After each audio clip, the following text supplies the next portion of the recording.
Olá pessoal, tudo bem? Continuando os temas de consultório, a gente vai falar hoje a respeito de uma pergunta muito grande, muito comum dos meus pacientes, que é o aneurisma cerebral pode voltar? Como considerar a recidiva de um aneurisma tratado baseado nos seus métodos, seja a embolização ou a cirurgia?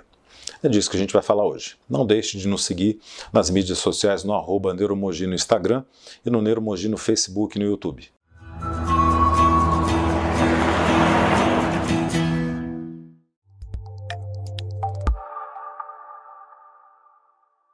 Relembrando um pouquinho ao nosso público, o que é o aneurisma cerebral? É uma malformação na parede de um vaso sanguíneo que leva o sangue oxigenado para o cérebro e por falha na sua parede ele começa a fazer uma bolsinha de sangue, uma bolha de sangue na parede do vaso e muitas das vezes essas bolsinhas estouram, fazendo com que até de 15 a 25% dos pacientes nem cheguem com vida ao hospital para o atendimento médico.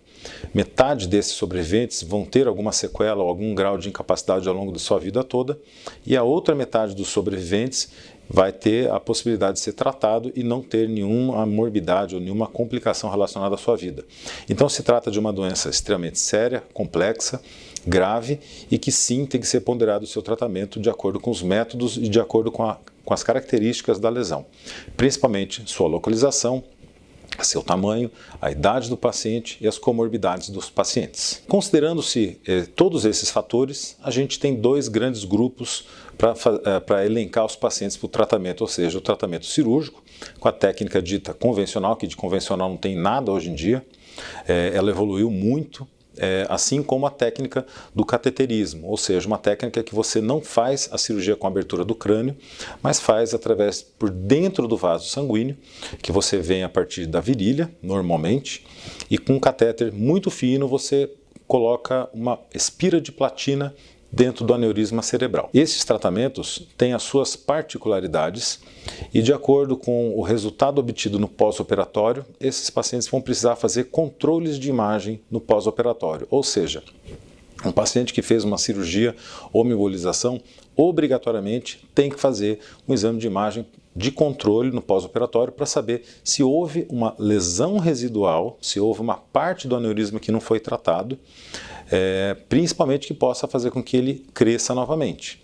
E isso, obviamente, é uma situação delicada, porque nos pacientes com o tratamento aberto do crânio, se houver qualquer parte residual, tem que ser considerada a exclusão desse aneurisma da circulação. Em relação aos pacientes tratados com a técnica de embolização, é muito importante a realização de controles radiológicos evolutivos, uma vez que muitos desses aneurismas não chegam às cifras de exclusão completa da circulação logo no tratamento inicial, precisando tardiamente de implantes de stents ou de novas sessões de embolização.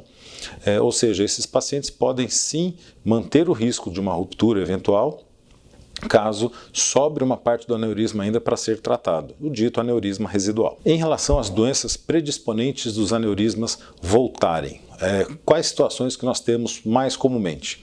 A gente tem principalmente as doenças do colágeno, as mais conhecidas, a síndrome de Marfan e a doença de Ehlers-Danlos, que fazem com que haja fraqueza em todas as paredes arteriais desses pacientes, não necessariamente levando eles a ter apenas aneurismas cerebrais, eles podem ter malformações em outras artérias do corpo, assim como, por exemplo, a coarctação de aorta, que é um distúrbio também da parede arterial. Ainda existem os aneurismas relacionados à doença dos rins policísticos. E isso é uma situação que faz com que muitos dos pacientes tenham a chance aumentada em 7 vezes de ter aneurisma cerebral, no caso dos pacientes com rins policísticos. Isso é um problema porque é uma doença muito prevalente. A gente está falando de uma doença que tem a prevalência de 1 a cada 400 habitantes. Ou seja, há uma chance aumentada desses aneurismas se desenvolverem na população, principalmente naqueles que não sabem que têm rins policísticos e, obviamente, a ruptura. Por fim, algumas outras doenças comuns e que a gente se depara bastante no consultório, com uma investigação bem feita, associada com aneurismas cerebrais, a gente tem o lúpus eritematoso sistêmico, a gente tem a neurofibromatose tipo 1, a gente tem a displasia fibromuscular e a própria anemia falciforme. Todas essas doenças são associadas com aneurismas cerebrais e formação de novos aneurismas cerebrais. Ou seja, é muito importante o follow-up, o acompanhamento desses pacientes, porque esses pacientes podem desenvolver aneurismas tardiamente após um eventual tratamento de um primeiro aneurisma.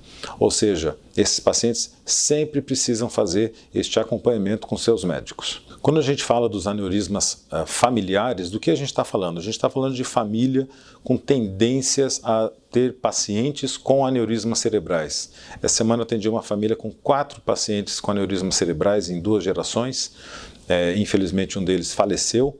E no meu consultório passaram pacientes com descobertas incidentais, ou seja, não rotos de aneurismas cerebrais.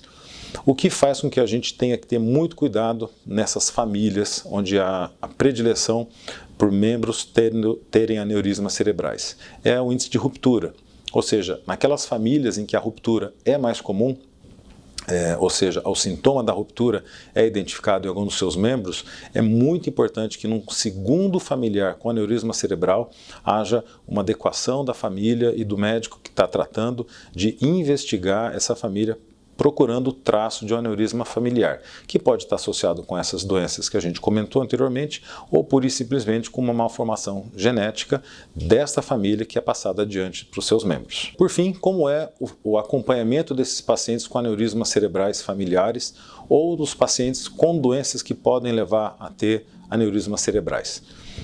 O follow-up, ou seja, o acompanhamento desses pacientes é tão longo quanto 10 anos. Em alguns, teve um trabalho que foi feito contemplando o acompanhamento de 10 anos com o surgimento de aneurismas cerebrais familiares tão tardios quanto 9 anos desse estudo. Ou seja, como foi um estudo feito no período de 10 anos, a gente não pode predizer, por exemplo, se esses aneurismas poderiam voltar ou surgirem novos com 12, 13, 15 anos. Ou seja, o follow-up desses casos particulares, na minha opinião, é feito definitivamente para o resto da vida.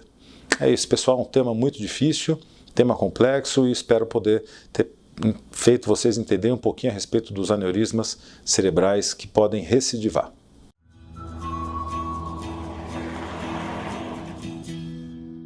Clínica de Neurocirurgia e Cirurgia Minimamente Invasiva, Neuromogi. Médico especialista responsável, Dr. Guilherme Prado.